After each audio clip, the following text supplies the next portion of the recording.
Imagine this. You're on your short 20-minute drive home from work, a route you could navigate in your sleep.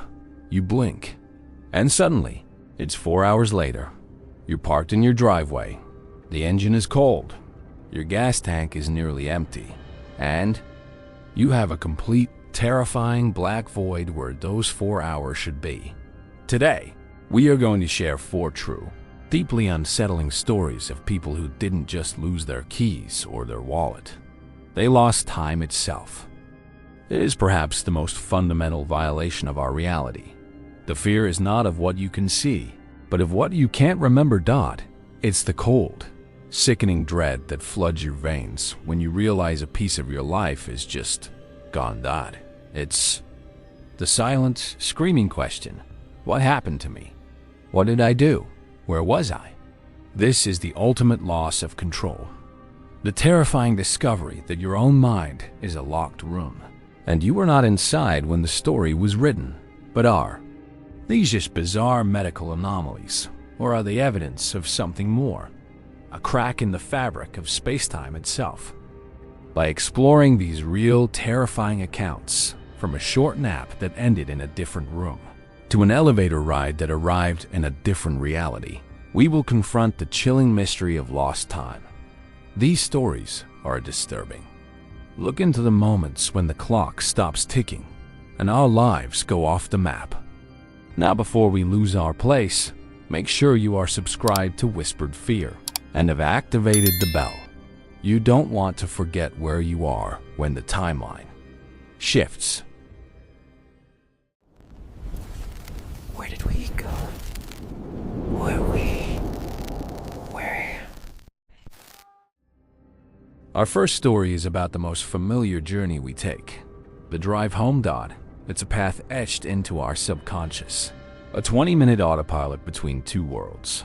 But what happens when that autopilot takes a detour through a part of your mind you never knew existed? This story comes from a man named David, an air traffic controller whose entire life was built on precision and control. He learned, during one impossibly long drive home, that the most terrifying blackouts aren't on the power grid, but in the dark, uncharted territory of your own memory. At 36, David's life was a symphony of controlled chaos. His job was in the control tower at Chicago O'Hare International Airport, one of the busiest airspaces in the world. He was a conductor. His orchestra a multi-billion-dollar fleet of aircraft that he guided through the complex ballet of arrivals and departures. His world was one of radar screens, overlapping flight paths, and a constant, low-grade, high-stakes adrenaline. A single mistake, a moment of lapsed concentration, could be catastrophic.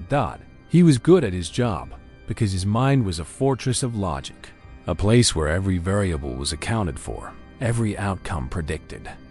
His home was the antithesis of this, a quiet 2-story house on a peaceful, tree-lined street in Park Ridge, Illinois, just a short drive from the airport.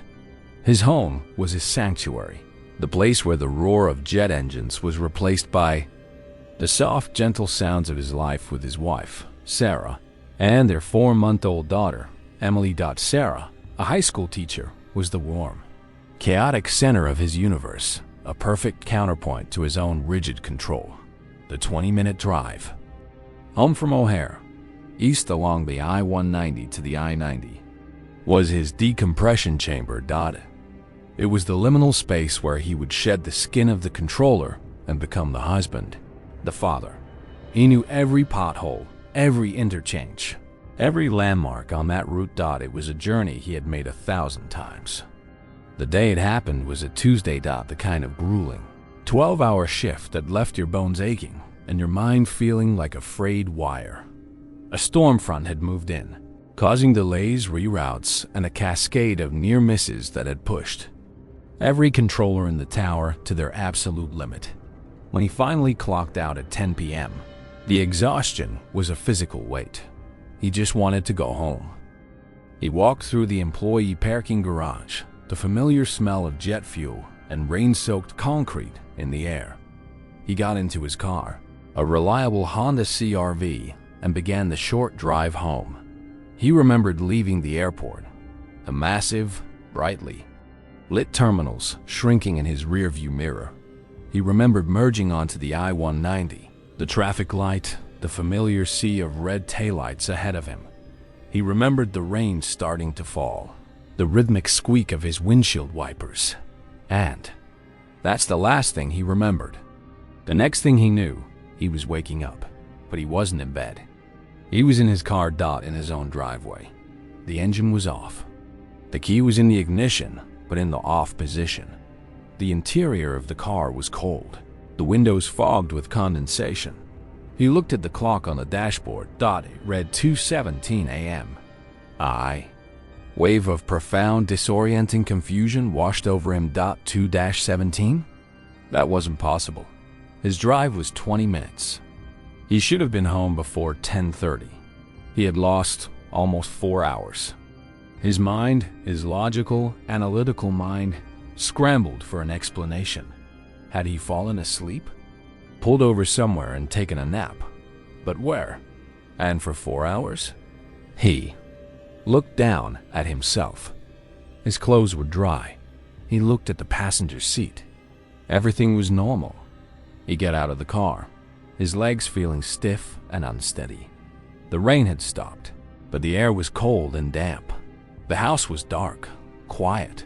He fumbled for his keys, his hand shaking, and unlocked the front door. He stepped inside, the silence of his own home feeling strange, alien.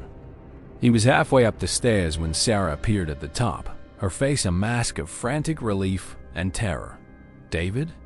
Oh my God, David. Where have you been? I've been calling you for hours." He saw her phone in her hand, the screen lit up with his contact photo. He mumbled, reaching into his own pocket.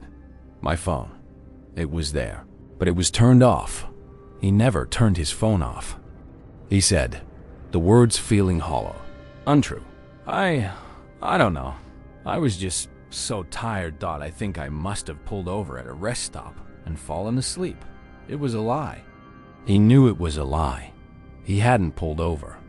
He had vanished, but it was the only explanation he had, the only story he could offer to calm the terror in his wife's eyes. He went to bed, but he didn't sleep. He lay awake, staring into the darkness, his mind a looping nightmare of questions. Where had he been? What had he done?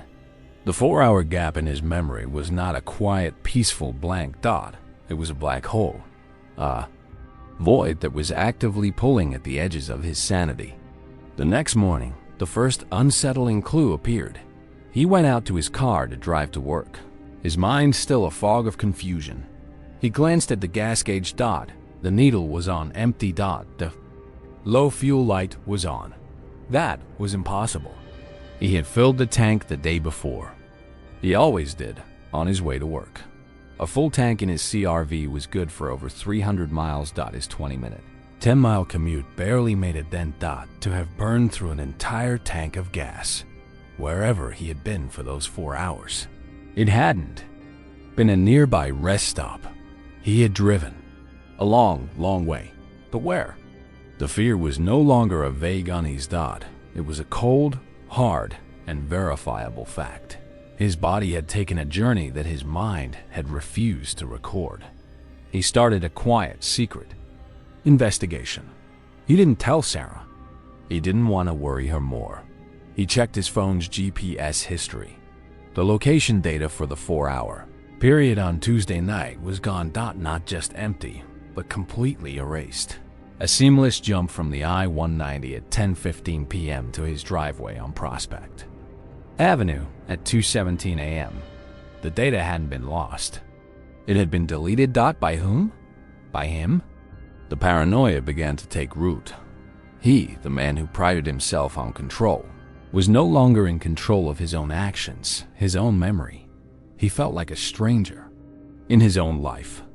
He decided he needed proof. He needed a witness. He went to a Best Buy in Niles and bought a high-end Garmin dashcam, one with a front and rear camera and a feature that would automatically upload footage to a secure cloud server.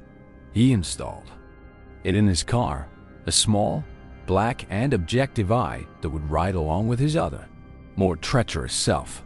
He also placed a small, voice-activated audio recorder in the car's center console, set to record his entire drive. For 2 weeks, nothing happened. Every night, he would come home, his mind a knot of anxiety, and immediately check the footage. And every night, the footage would show the same boring 20-minute drive home. The audio recordings were just the sound of the radio and the hum of the engine. He began to feel a fragile sense of relief that maybe it had been a one-time event, a bizarre, stress-induced fugue state that would never happen again. Then, on a Wednesday night, it happened again. He left work at 10 p.m. He remembered getting into his car. The next thing he knew, he was waking up, slumped over the steering wheel, his horn blaring. He was parked on the side of a street he didn't recognize that it was dark, industrial, a sign for a 24-hour diner. The White Palace Grill on North Canal Street cast a greasy neon glow. The clock on his dashboard read 3:45. He had lost almost 6 hours. His gas tank was nearly empty. And in his pocket, there was a crumpled receipt. A receipt from a gas station in Gary, Indiana. He had driven over 60 miles across state lines, and he had no memory of it. He drove home in a state of cold, silent terror. He didn't care about the story he would tell his wife. All he cared about was the footage. He burst into his house, his wife's worried questions a distant buzz. He went straight to his office and logged into the Garmin cloud server. The files were there. He clicked on the first one. From the beginning of his drive, the video showed him leaving the O'Hare parking garage, his face a mask of exhaustion in the dim light. He drove his normal route down the I-190. But then, instead of merging onto the I-90 towards his home in Park Ridge, he stayed straight. He continued east, towards the city. He watched, mesmerized, as his other self navigated the sleeping city with a calm, eerie purpose. The car's interior was silent, no radio, just the sound of the engine. He watched himself drive through the city, past the glittering, empty skyscrapers of the Loop, and then south onto the Dan Ryan Expressway. He watched himself cross the state line into Indiana. The footage showed him pulling into the gas station in Gary, the one from the receipt. He watched himself get out, fill the tank, and pay in cash. He watched himself get back in the car and drive away. But he didn't head back to Chicago. He drove deeper into the dark, industrial landscape of Gary, a city of steel mills and urban decay. He finally turned onto a dark, deserted side street, lined with abandoned warehouses and crumbling brick factories. He parked the car in front of a massive, derelict brick building, a former meatpacking plant that had been closed for decades. Its windows were all broken, dark, gaping mouths in the brick facade. And then, he watched himself turn off the car. The dashcam's screen went black as the power was cut. He sat there, staring at his own blank computer screen. He had been there. He had driven to this dead, forgotten place. But why? He remembered the audio recorder. He pulled the small device from his pocket and connected it to his computer. He opened the audio file. It was over 5 hours long. He fast-forwarded through the hours of silence, of the engine's hum. He found the point where he had parked in front of the abandoned plant. He put on his headphones and listened. At first, there was only silence. Then, a click. The sound of the car door opening. The sound of his own footsteps crunching on broken glass. Then, a new sound. A heavy, groaning sound. The sound of a large metal door being forced open. He had gone inside. For the next 3 hours, the recording was a symphony of quiet, terrifying sounds from within the abandoned factory. His own, slow, deliberate footsteps echoing in a vast, empty space. The drip, drip of water from a leaky roof dot the distant, mournful sound of the wind whistling through broken windows. And then He heard his own voice, thought it was a whisper. A broken, ragged sound, thick with an emotion he couldn't identify. He was saying a name, over and over. Anna, he whispered, single quotes, Anna. I'm so sorry. I'm sorry, Anna. Who was Anna? He didn't know anyone named Anna. He listened, his blood running cold as his own. Unfamiliar voice whispered this strange name for what seemed like an eternity. And then he heard a new sound, the sound of his own weeping, not a quiet, controlled grief. It was a raw, guttural, and utterly heartbroken sobbing. The sound of a man whose soul was being torn apart. It was a sound of a grief so profound, so ancient, that it was terrifying. He listened to himself cry for nearly an hour, and then the sobbing subsided, replaced by silence. A few minutes later, he heard the footsteps again, returning to the car. The car door opened and closed. The engine started, and then just the sound of the drive home. He sat in his office in the bright morning sunlight, the sound of his own unknown grief still ringing in his ears. The lost time was not a void. It was a pilgrimage, a ritual of sorrow. His other self, his sleepwalking self, was not a monster. It was a mourner. But for whom? Who was Anna? The final, devastating revelation came from a place he never would have looked. His own childhood memory. His father had been a Chicago police officer. When David was a boy, around 10 years old, he had gone to a take your son to work day. He remembered the smell of the station, the feel of the cold metal desks, and he remembered his father showing him a file, a cold case file, the case of a young woman, a factory worker named Anna, who had disappeared from the meatpacking plant in Gary in the late 1980s. She was last seen at the end of her shift. She had vanished without a trace. Her case was never solved. He remembered his father, a good but cynical man, looking at the photo of the smiling, hopeful young woman in the file and saying, "Some people just disappear, David. Sometimes. There are no answers. You just have to let them go." He hadn't let her go. A part of him, a deep subconscious and empathetic part, had held onto her memory for 26 years. And now, under the immense pressure of his own life, that buried trauma, that ghost of a forgotten story, had surfaced. His sleepwalking was not a random affliction. It was a mission, a desperate, unconscious attempt by a man who solves problems for a living, to solve the one unsolvable case that had been buried in his mind since he was a child. He wasn't losing his mind. He was trying to find a ghost. He was left with a knowledge more terrifying than any monster. The fortress of his own logical mind was a lie.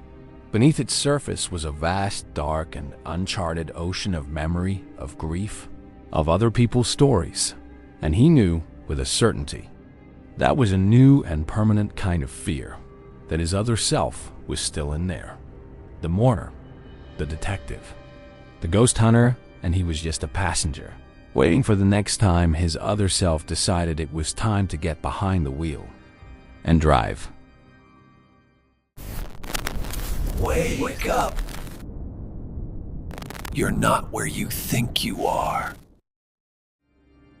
Our next story is about the quiet vulnerability of sleep. It's about the implicit trust we place in our own homes.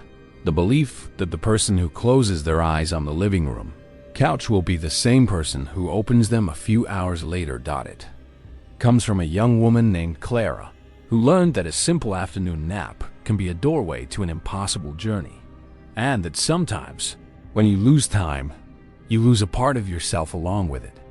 Clara, at 27, was a woman who lived by the clock. Her life was a meticulously scheduled and color-coded calendar. She was a PhD candidate in botany at the College of Charleston, a world of Latin names, cellular structures, and the slow, patient, and predictable growth of plants. Her dissertation, a grueling and deeply personal project on the unique resilience of the angel oak tree on nearby Johns Island, was consuming her. Her life was a fortress built of discipline, a necessary defense against the chaos of academic pressure and the quiet, gnawing loneliness that had been her constant companion since a bad breakup the year before. Her sanctuary was a small, second-floor apartment in a historic house in Charleston's Halston Village neighborhood.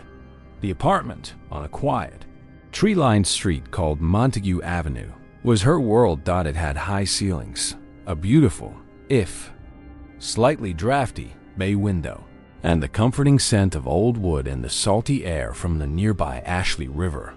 She had spent months turning it into a perfect, orderly haven, a place where every book had its place, every surface was clean. It was a physical manifestation of the control she craved. Her life was a quiet, solitary, and carefully managed ecosystem.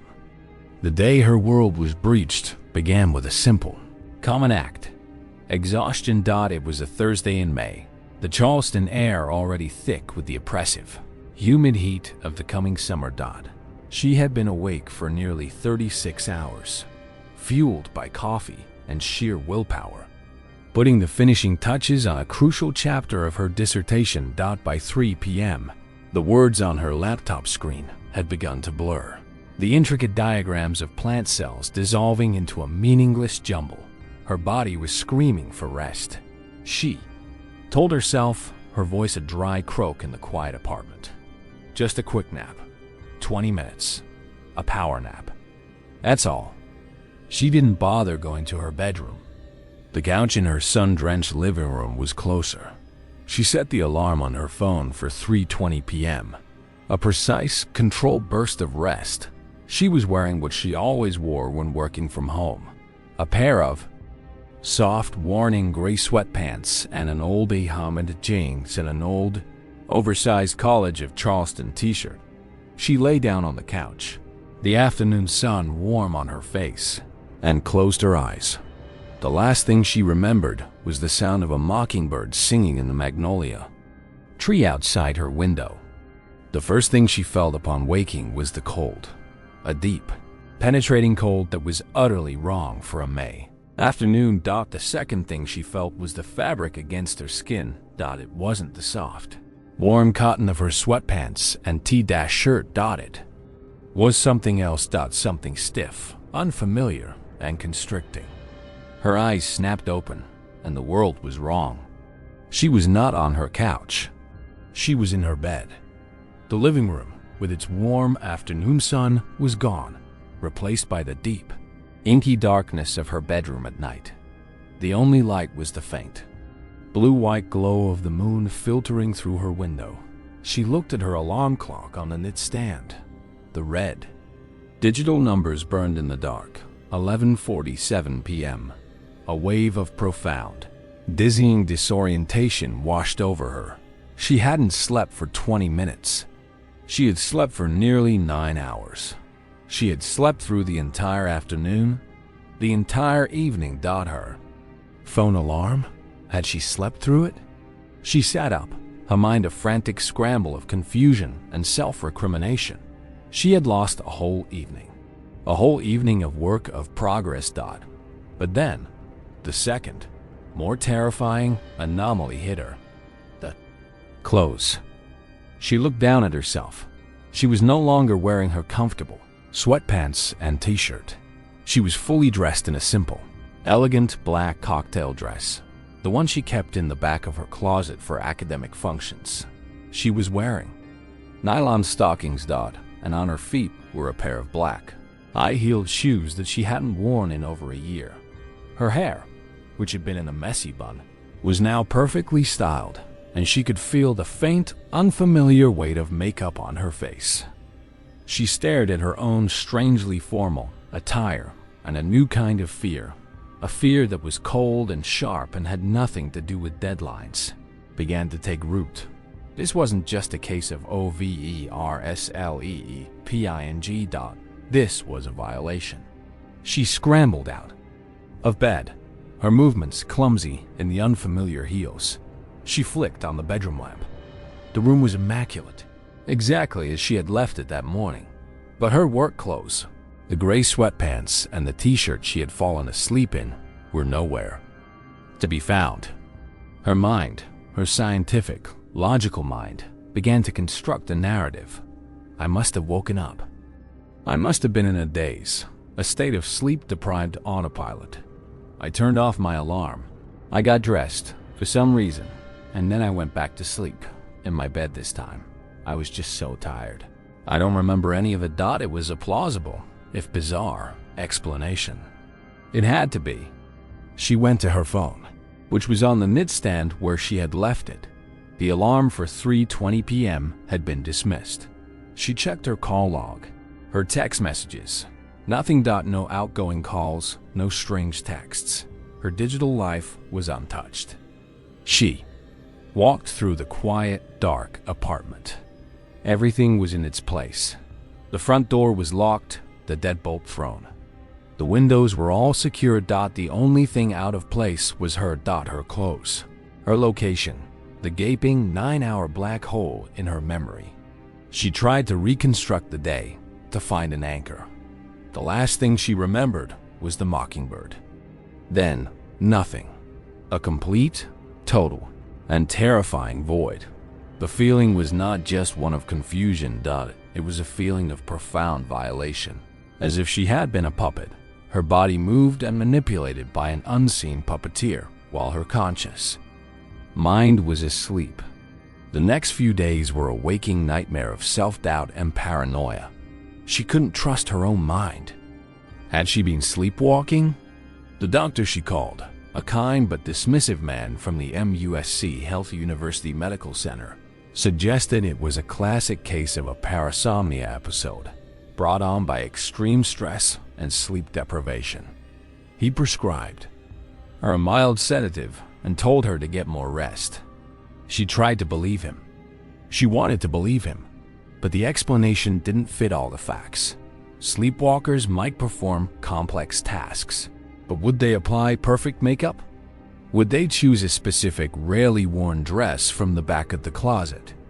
And what had happened to her work clothes? They had simply vanished from the apartment. The fear began to change her.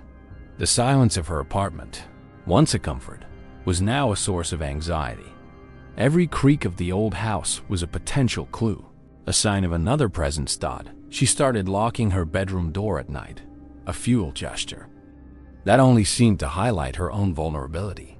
She had to know. The uncertainty was a poison, slowly eroding her sanity. She did the only thing a logical, desperate person could do. She decided to set a trap. Not for an intruder, but for herself. She went to a small local spy shop she found online, covert cameras on King Street, and bought a motion-activated nanny cam, hidden in a simple black USB charger. It was a perfect, invisible witness. She plugged it into the wall outlet in her living room, the one with a clear, wide-angle view of the couch and the entire room.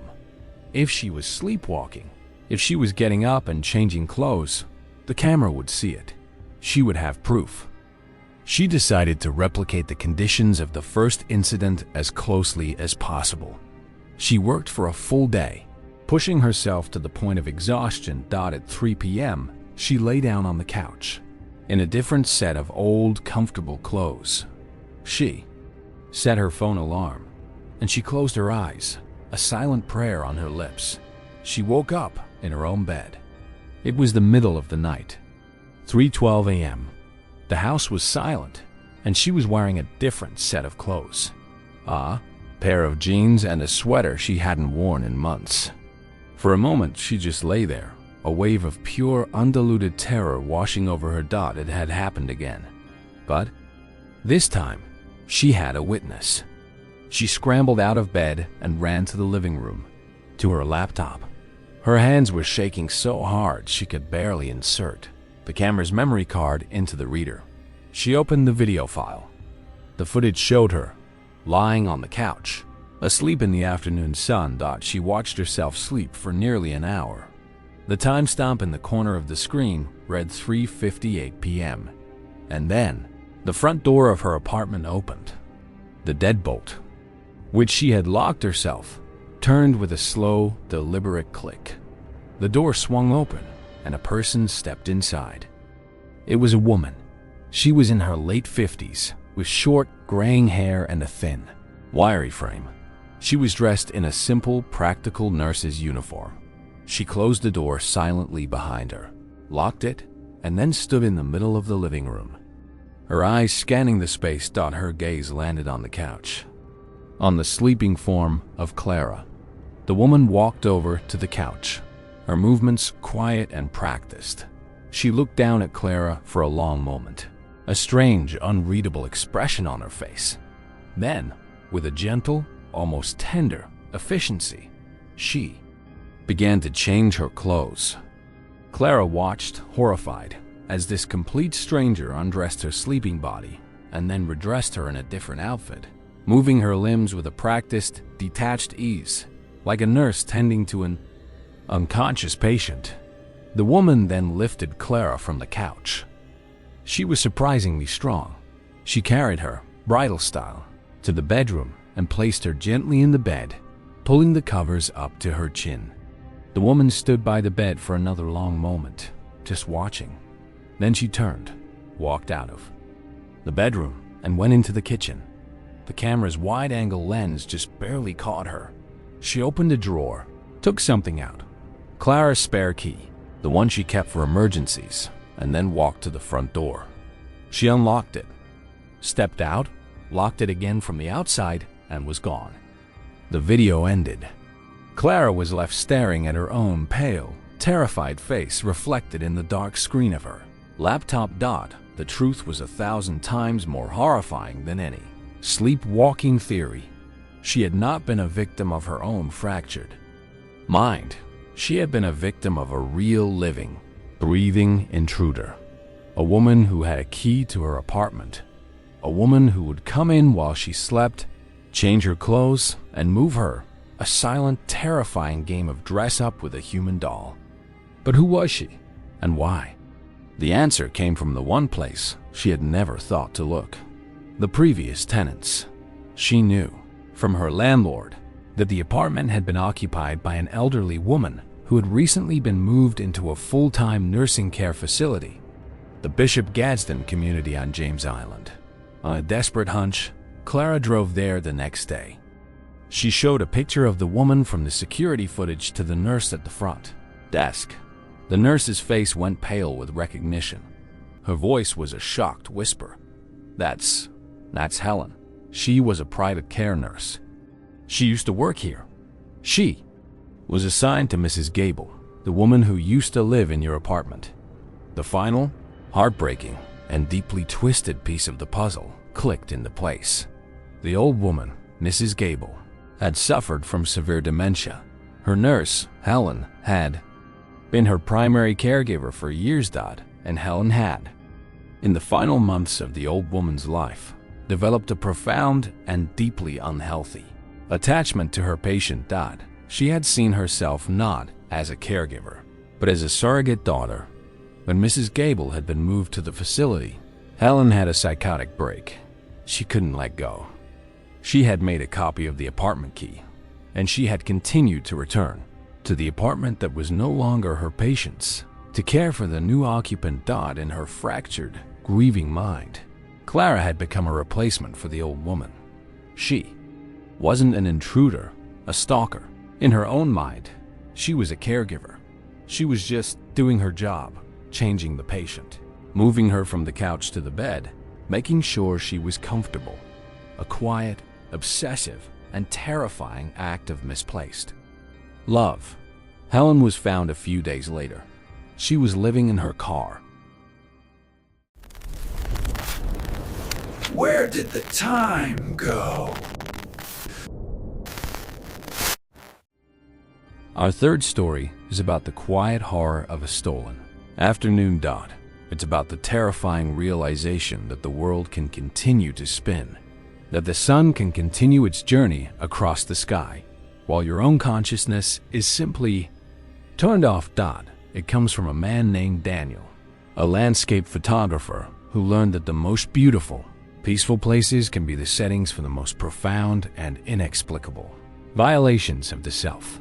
He went for a simple walk in the park at noon and woke up in a nightmare that had been waiting for him in the twilight. At 34, Daniel's life was a quest for the perfect light. He was a moderately successful photographer. His work occasionally featured in galleries in his home city of Denver, Colorado, and in publications like Outdoor Photographer. His passion was capturing the quiet, sublime beauty of the natural world, the way the alpine glow set the peaks of the Rocky Mountains on fire, the delicate tracery of frost on a blade of grass. But passion didn't pay the bills. The bulk of his income came from the soul-crushing but lucrative world of real estate photography, taking sterile, wide-angle shots of empty suburban houses for firms like Remax. His life was a constant, frustrating negotiation between the art he wanted to create and the work he had to do to survive. He was perpetually tired, haunted by a low-grade anxiety that he was failing, that his dream was slowly, imperceptibly, slipping away.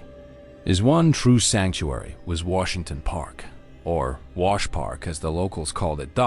It was a vast 165-acre rectangle of green in the heart of Denver, a place of sprawling lawns, ancient trees, and two beautiful, serene lakes. It was his thinking space, his church. He would walk its looping, 3-mile perimeter path for hours, his camera bag a familiar weight on his shoulder, his mind untangling the knots of his creative and financial anxieties. He knew every inch of that park. It was the one place in the world where he felt truly grounded, truly himself. The day he lost time was a perfect Colorado day in early September. The sky was a brilliant, cloudless blue, the air crisp and clean with the first faint hint of autumn in the breeze. He had a stressful deadline looming for a portfolio of images for a new high-rise on Spear Boulevard, and his mind was a tangled mess of shutter speeds and anxieties. He needed to clear his head. He needed the park. He parked his old Subaru on the south side of the park, near South High School, and began his usual walk, heading north along the perimeter path. It was just after noon. The park was alive with the quiet, happy rhythms of a weekday afternoon. Joggers, couples walking dogs, students from the nearby University of Denver studying on blankets in the grass. It was a scene of perfect, mundane peace. He walked for about an hour, the familiar path a balm to his frayed nerves. He found himself near his favorite spot, a small, secluded bench that overlooked the larger of the two lakes. Smith Lake. It was a quiet, contemplative spot with a perfect view of the old boathouse and the distant, hazy silhouette of the downtown skyline. He sat on the bench, the midday sun warm on his face. He remembered checking the time on his phone. It was 1:15 p.m. He decided to just sit for a few minutes, to just be still, to watch the light dance on the water. He closed his eyes. The next thing he knew, he was cold, a deep, penetrating cold that had settled into his bones. He opened his eyes, a feeling of profound, dizzying disorientation washing over him. The world was no longer bright. It was bathed in the deep, bruised purple and fiery orange light of a spectacular sunset. The sun was a molten orb, sinking behind the distant peaks of the mountains. The sky was a masterpiece of color, but it was wrong. All wrong. He was still sitting on the bench. His camera bag was still at his feet.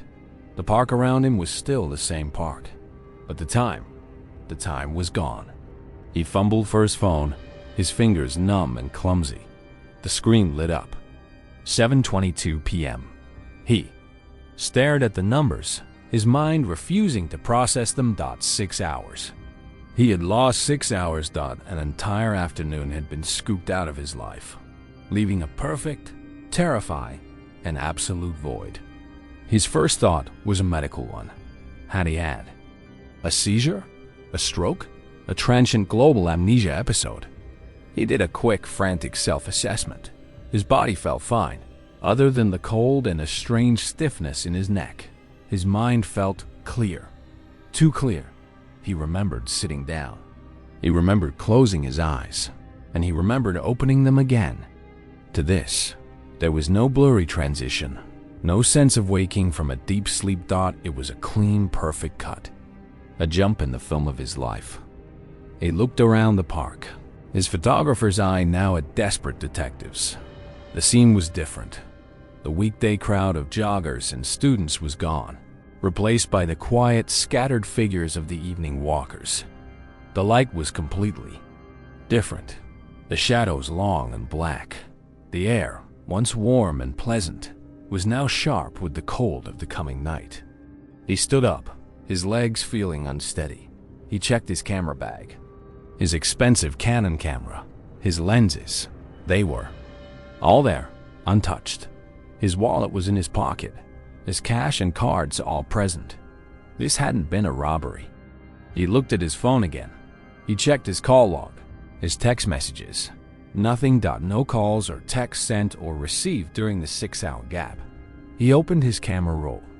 The last photo he had taken was from that morning, a test shot of his own apartment. There were no new photos. The 6 hours were a perfect digital blank. A new, more terrifying thought began to form. What if he hadn't been asleep? What if he had been somewhere else, done something else? And his mind, in an act of self-preservation, had simply erased the tape? He began the long, surreal walk back to his car, his mind a frantic, looping nightmare of impossible possibilities. As he walked, he noticed small, unsettling details. His shoes, which had been clean, were scuffed and had a small amount of dry, reddish-brown mud on the soles, a type of soil he didn't recognize from the park's well-maintained paths. There was a small, three-cornered tear in the sleeve of his jacket, a tear he had no memory of getting. And on the back of his right hand, there was a strange, faint, reddish mark, a perfect, circular imprint like a pressure mark from a small metal ring. He reached his car as the last of the sun's light disappeared behind the mountains. He got in, locked the doors, and just sat there in the dark, his hands trembling on the steering wheel. He felt a profound sense of violation, of having been a passenger in his own body, of having been taken on a journey he could not remember. He drove home to his small apartment in the Capitol Hill neighborhood in a daze. He didn't tell his girlfriend, Amy, what had happened. How could he? How could he explain a 6-hour hole in his day? He just said he'd lost track of time, that he'd been so absorbed in his walk that he hadn't noticed the sun setting. The lie was a flimsy shield against a terrifying, incomprehensible truth. That night, he couldn't sleep.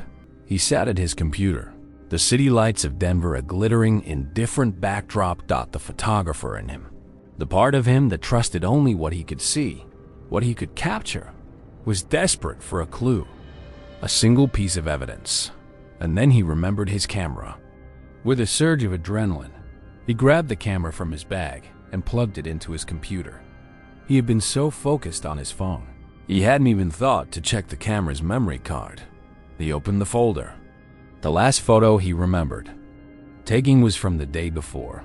He scrolled down, and he found them. There were 3 new photos on the card. 3 photos taken during the 6-hour void. They were not photos of the park. They were not landscapes. They were something else entirely. The first photo was of a room. It was a small, windowless room with bare, concrete walls. The only light was a single, harsh, bare bulb hanging from the ceiling. In the center of the room was a simple metal chair. Straps, like those used in medical restraints, were hanging from the arms and legs of the chair. The photo was taken from a low angle, as if the camera had been placed on the floor. The second photo was a close-up of the floor in the same room. The concrete floor was stained, dark and mottled. And on the floor, in a small, neat pile, were the contents of a man's pockets. A wallet, his wallet, a set of keys, his keys, a smartphone, his smartphone. The circular, reddish-brown imprint on the back of his hand perfectly matched a small metal rivet on his key fob. The third photo was the one that broke him. It was a picture of the same room, taken from the same low angle, but this time, the chair was not empty. A person was sitting in it, their limbs secured by the leather restraints. The photo was taken from behind the chair, so he couldn't see the person's face. All he could see was the back of a head, with familiar brown hair, and a hand, his own hand, with the same watch he was wearing right now, gripping the armrest of the chair, the knuckles. White was strained on. The photo was a portrait of a man, trapped and terrified, and the man was him. He stumbled back from his computer, a raw, guttural sound of pure horror tearing from his throat. The lost time was not a blank dot. It was a memory that had been surgically, professionally, and deliberately removed. He hadn't been asleep in the park. He had been taken. He had been brought to this room, this concrete box, and he had been interrogated. Studied? He didn't know. The photos were the only proof, a series of terrifying, contextless clues. But who had taken them? And more importantly, who had taken them with his own camera? The final, soul-shattering piece of the puzzle was not in what the photo showed, but in the metadata, the digital fingerprint of the images. He was a professional photographer. He knew how to read the data. He opened the file information for the 3 photos. The make and model of the camera were correct. The lens information was correct. The exposure, the aperture, it was all consistent with his own specific style of shooting. And then he saw the timestamp. The photos had not been taken over a period of hours. They had all been taken at the exact same second, 1:16 p.m. The moment after he had closed his eyes on the park bench. And the GPS coordinates embedded in the file data were not from some hidden concrete room. The coordinates were from the exact spot in Washington Park where he had been sitting. The truth was a paradox, a physical and temporal impossibility that shattered his understanding of reality. He hadn't been taken anywhere. He had been in the park the whole time. He had been sitting on that bench in the warm, pleasant afternoon sun. And at the same time, he had been in that cold, dark, concrete room. The two realities had existed at once, a glitch in the fabric of his own existence. He was left with a horrifying, unsolvable mystery. Who had taken the photos? A stranger who had found his camera while he was asleep? Or had it been a different version of himself? A version that had been pulled from his own timeline and subjected to an unimaginable horror. A version that had found a way to send a message, a series of impossible postcards, back to the self that had been left behind, safe and unaware, on a park bench in the sun. He lives now in a state of constant, low-grade vertigo. He no longer trusts the light of day. He no longer trusts the quiet, peaceful places. And he is haunted by the knowledge that his life is a fragile, fractured thing. He knows that at any moment, a part of him could be taken again, pulled into that cold, concrete room that exists just on the other side of a closed eyelid. He's a man who is forever looking over his own shoulder, terrified that he will one day see a different version of himself. A man who has just returned from a place he can never remember, with a new set of scars and a new, terrifying story to tell. Going down.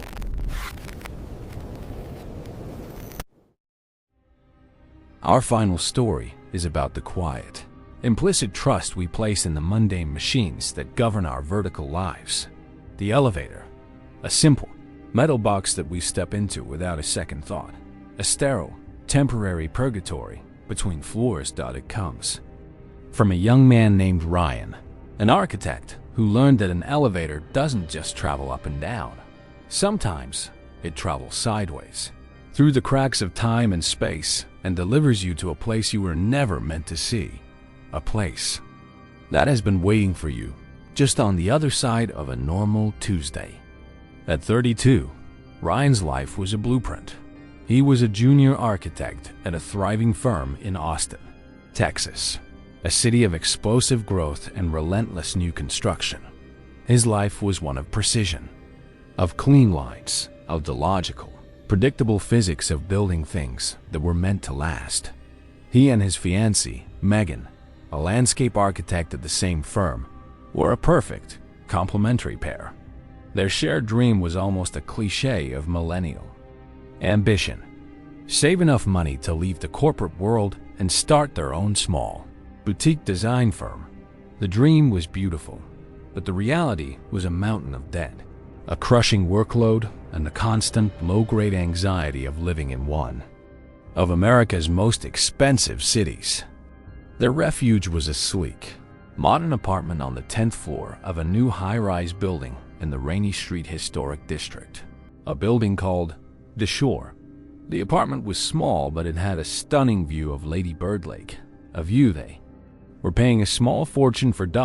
It was their fortress in the sky, a place of clean, minimalist order that felt a world away from the chaotic construction sites of their daily lives. The elevator, a silent, high-speed machine with polished steel, doors and a soft, soothing chime, was the portal between these two worlds. The day his world fractured was an ordinary one. It was a Tuesday in July. The Texas heat a shimmering, oppressive blanket over the city. He had stayed late at the office, working on a complex 3D model for a new condo project. He left the office of Page Sutherland Page on West 6th Street just after 8 p.m., his mind a numb fog of building codes and client demands. He was exhausted. All he wanted was to get home. He walked into the cool marble-floored lobby of the Shore, a familiar, welcome respite from the city's heat. He waved a tired greeting to the doorman, a friendly man named Carlos, and walked to the bank of elevators. The doors of the center car slid open with a soft, expensive-sounding whoosh. He stepped inside the empty, mirrored car. He pressed the button for the 10th floor. The number 10 lit up with a clean, white light. The doors closed, sealing him in a small, silent mirrored box. The elevator began its smooth, rapid ascent. It was a journey he had made 1,000 times, a journey that usually took about 30 seconds. He watched the numbers on the digital display change. 2, 3, 4. He leaned against the back wall, closing his eyes for a moment, the gentle motion of the car almost hypnotic. He felt the familiar, subtle shift in momentum as the elevator began to slow, preparing to stop. He opened his eyes, expecting to see the number 10 glowing on the panel, expecting the doors to open onto the familiar, softly lit hallway of his floor. But the elevator didn't stop. It passed the 10th floor. The number 10 lit up and then went dark, replaced by 11, then 12. Ryan frowned, pushing himself off the wall. A malfunction? Had someone on a higher floor called the elevator at the exact same moment? He listened. The car was silent. There was no sound of other passengers. The elevator continued its silent, inexorable climb. 14 minus 15. 16. The building only had 20 floors. It would have to stop soon. It didn't. It passed 20, and the numbers simply kept going. 21, 22. A cold knot of confusion and a primal, claustrophobic fear began to form in his stomach. This was impossible. This was a physical, architectural impossibility. He was an architect. He knew the blueprints of this building. It did not have a 21st floor. He lunged for the control panel, his fingers jabbing at the door open button, the red emergency stop button. Nothing. The buttons were dead, unresponsive. The elevator continued its smooth, silent, impossible ascent. He was a prisoner in a rising coffin. The numbers on the display began to flicker, to glitch, blurring into a meaningless stream of light before going dark completely. The car continued to rise for another 10, 15 seconds, a journey into an unquantifiable, unknown space. And then it stopped. It was not the gentle stop of a normal arrival, Dot. It was an abrupt, shuddering halt. A sound of grinding metal deep in the shaft. A single, harsh, industrial-sounding buzzer. A sound of raw, unrefined machinery echoed in the small car. And then, the doors opened. The scene before him was not a carpeted, well-lit hallway, Dot. It was a place of darkness, of damp, and of profound industrial decay. He was in the basement. A vast, dark, and unfamiliar basement. The air was thick with the smell of mildew, of rust, of cold, stagnant water. The only light was a single, bare, yellowed bulb, hanging from a long, frayed wire in the distance, casting long, distorted shadows. That seemed to drink the light from the elevator car. The walls were rough, unfinished concrete, stained with years of water damage.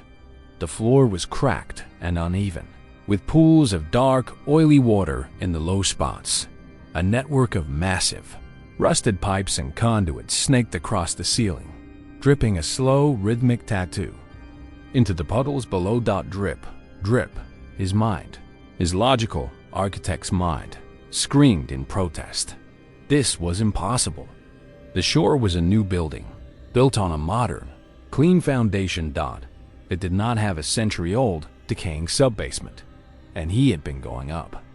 He stood frozen in the open doorway, 1 foot in the clean, modern steel of the elevator, 1 foot in the impossible, decaying world of the basement.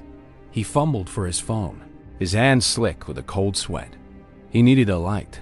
He needed to call for help. The screen was black. He mashed the power button.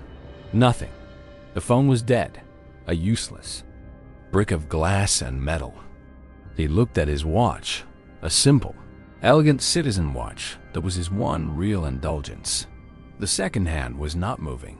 The digital date display was a jumble of corrupted, meaningless symbols. And the time. The hands were frozen at 11:13 p.m. He had gotten in the elevator just after 8. He had lost 3 hours. 3 hours had been stolen from him in the silent, 30-second journey between the lobby and his apartment. The silence of the basement was absolute, broken only by the rhythmic dripping of water. He knew, with a certainty that was a new and terrifying instinct, that he could not stay in the elevator. The doors might close at any moment, trapping him, taking him on another impossible journey. He had to get out. He had to find a way back to his own world. He stepped out of the elevator and onto the cold, damp concrete. The moment his second foot touched the ground, the elevator doors behind him slid shut with a soft, final whoosh. The light from the car vanishing, plunging him into a near total darkness, relieved only by the single, distant, yellow bulb. He was alone. He was stranded in a place that shouldn't exist. He began to walk, his footsteps echoing in the vast, cavernous space. He moved towards the light, the only landmark in this subterranean nightmare. As he got closer, he began to see details in the gloom. The basement was not empty. It was filled with the detritus of a forgotten time. Old, rusted machinery, covered in thick shrouds of cobwebs, piles of rotting wooden crates, their stenciled labels long faded into illegibility, and other things that didn't belong. In a corner, he saw a small child's tricycle, its red paint faded to a dull, rusty pink, one wheel missing. A few feet away, a woman's single, high-heeled shoe, its leather cracked and peeling. It was a museum of lost things, a graveyard of forgotten lives. What was this place? He reached the area illuminated by the single, hanging bulb, and he saw the desk. It was an old, heavy, metal desk, the kind you would see in a factory foreman's office from the 1950s. On its surface, under a thick layer of dust, was a stack of papers. They were architectural blueprints. His heart pounded. He wiped the dust from the top sheet. The blueprints were for a building he didn't recognize. The design was old, utilitarian, brutalist. The title block in the corner read, United States Federal Relocation Center, Site Gamma. 1962. This wasn't a basement. It was a bunker, a Cold War-era fallout shelter, buried deep beneath the city. A place that had been sealed, forgotten, and then, decades later, unknowingly built upon by the gleaming modern structure of his own apartment building. He felt a flicker of rational hope. This was a real place. It had a history. It had a purpose, and if it was real, there had to be a way out, a stairwell, an emergency exit. He was about to start searching when he noticed the papers underneath the blueprints. They were not architectural drawings. They were files. Dozens of thin manila folders, each with a name typed on the tab. He picked one up. The name was Henderson. John single quotes. Inside was a single sheet of paper, a summary of a life. Date of birth, profession, family members, a psychological profile, and at the bottom, a single chilling hand-stamped word in red ink, rejected. He picked up another file. Miller, Susan, rejected. He went through a dozen of them. All different lives, all with the same final, damning verdict. These were not just files. They were applications to survive an apocalypse that had never come. And these people had been denied entry. A new, more profound horror began to dawn on him. The objects he had seen, the tricycle, the shoe, they weren't just lost things.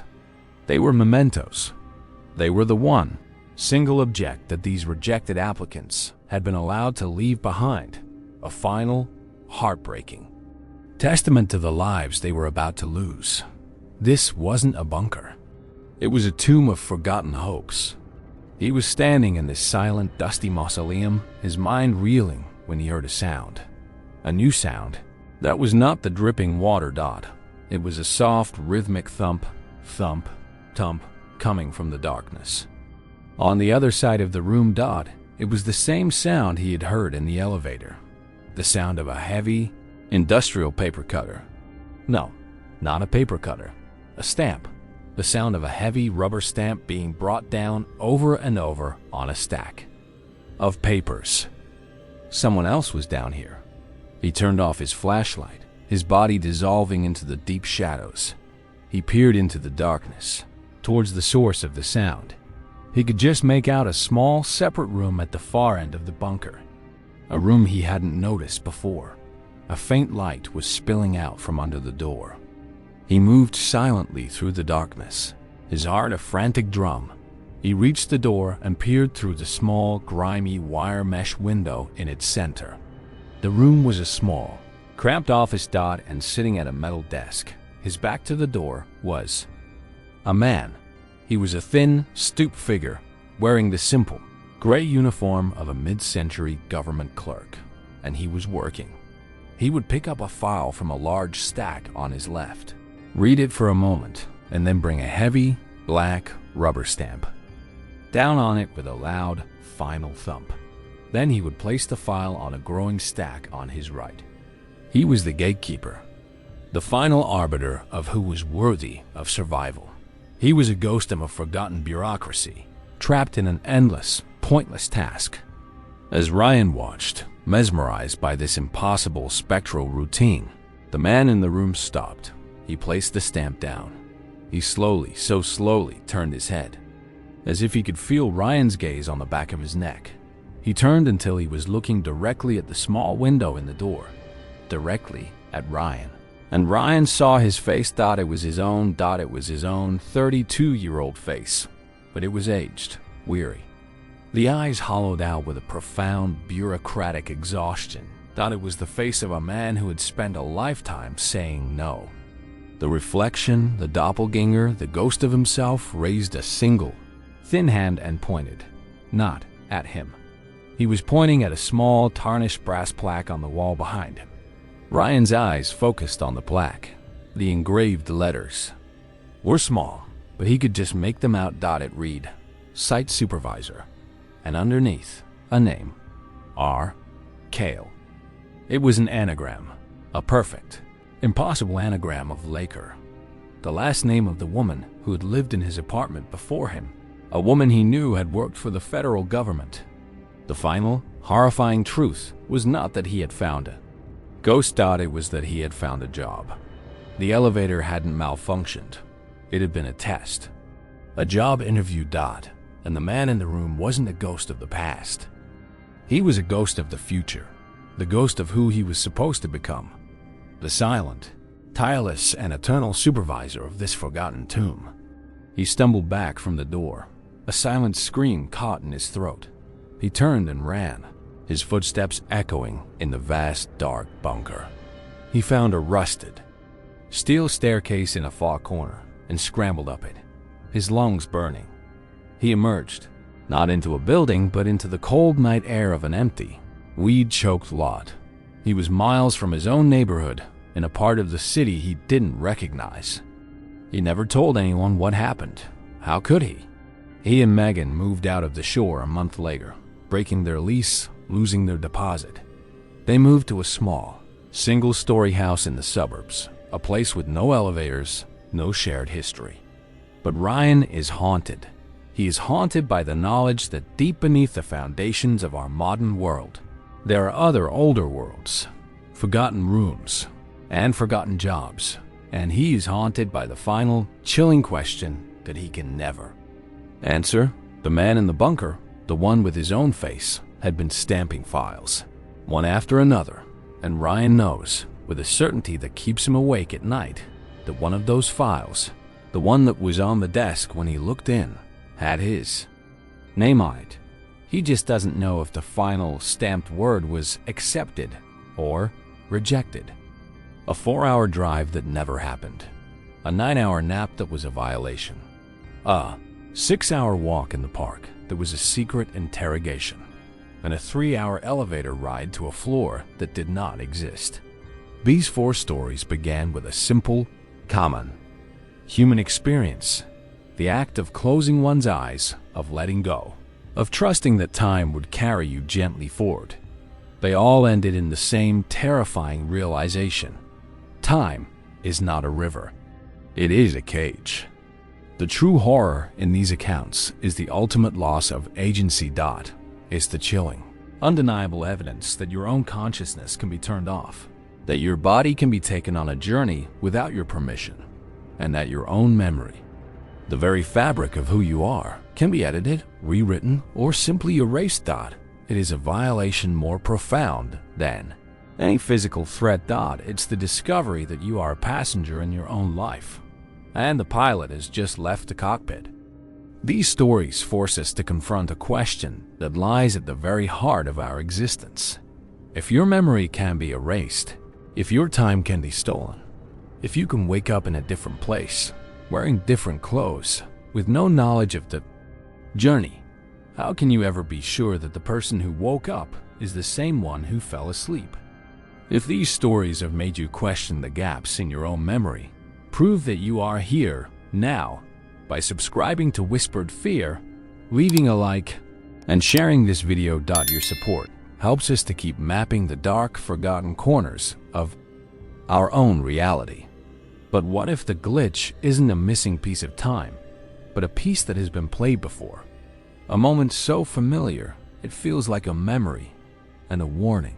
Click the video on your screen now as we explore the terrifying loop of 6 true scary stories of déjà vu that turn sinister. See you there for the first time. Again.